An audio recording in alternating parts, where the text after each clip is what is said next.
Since taking office just 10 weeks ago, President Trump has moved quickly to put financial pressure on America's top colleges and universities.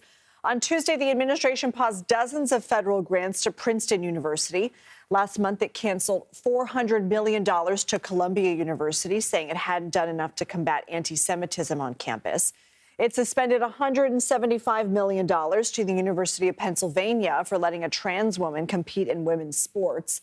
And it placed 50 colleges under investigation over diversity, equity, and inclusion, or DEI programs. And the administration is reviewing $9 billion in federal grants and contracts with Harvard University.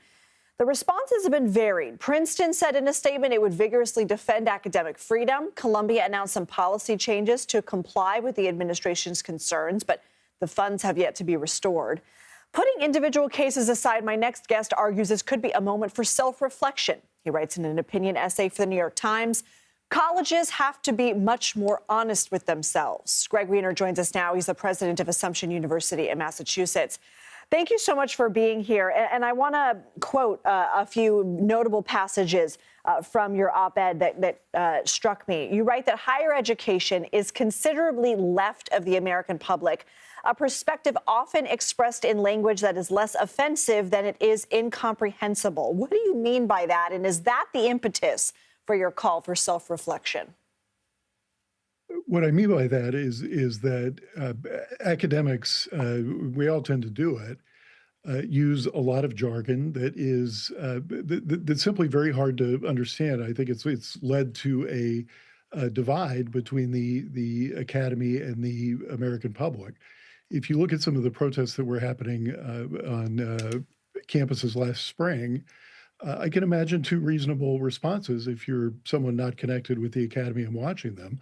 One is to be offended. I certainly was.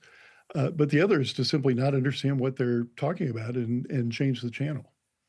You write, in the name of academic freedom, many faculty members are violating one of its core tenets, the responsibility not to abuse the authority of the classroom by introducing extraneous material. You use climate change as an example, saying, yes, it's an important issue, but the claim that it's relevant to classes taught by so many college teachers is doubtful.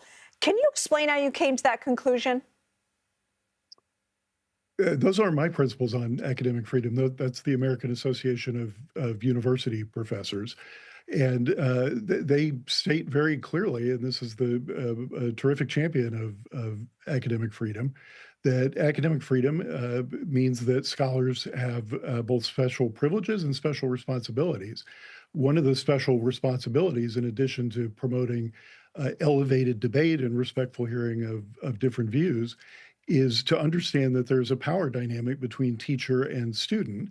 And even if doing it innocently or not intending to influence students, if you are teaching a class that has, for example, nothing to do with politics or public policy, and you introduce that from either direction, right, left, or center, there is an implicit pressure to conform. Is climate change political? Well, I believe climate change is a fact. There are reasonable debates on how to respond to it. My assumption would be that it's relevant to quite a few college classes, but I have my doubts as to whether it's as many as the survey said. The survey had several other examples of compelling issues, all of which deserve discussion, but are apparently, according to the respondents to the survey, being taught across curricula, not simply in classes where they apply. Finally, you say this does not mean government interference in higher education is the answer. Is that what you believe is at play right now, and what is the solution? Certainly, government interference is at play, and I believe in what have generally over time been regarded as two conservative values. One is that the private sector, especially when there's a lot of variety, does things better than the state does.